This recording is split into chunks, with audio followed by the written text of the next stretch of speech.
Hello, it is time for the daily update from the Republican Party of Arizona. I am your chairwoman, Dr. Kelly Ward. Now that the dust has settled from last Tuesday's red wave election, I have a couple of observations I want to share with you. Now, obviously, the big win was in Virginia. Not only did Glenn Youngkin win the governorship, but Republicans also took the lieutenant governorship, the attorney general's post, and the majority in the state legislature. Youngkin and the other Republicans ran great races. Candidates and campaigns do matter.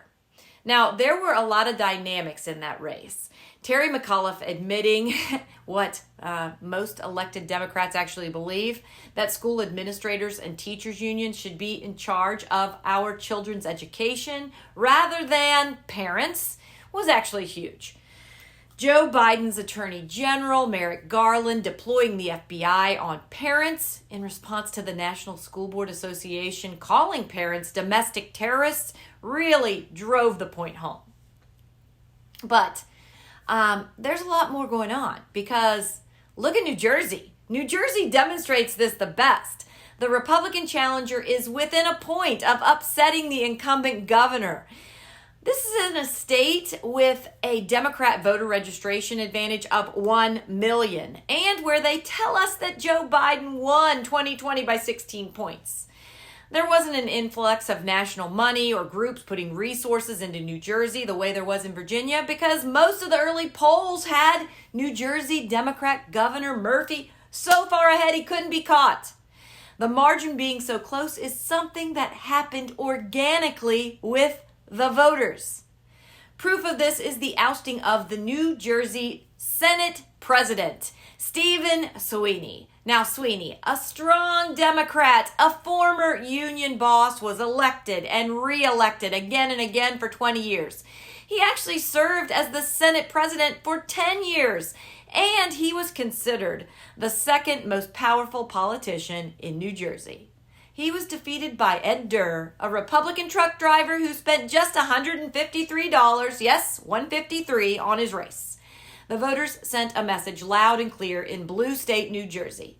Keep your hands off our kids and off our freedom. Now, over the past year and a half, the American people have seen what happens when we give too much control over our economy and over our lives to an overbearing, overtaxing, overregulating, overreaching government. Tuesday's results show that we, the people, have had enough. We refuse politically correct wokeness, and we refuse to have our rights trampled.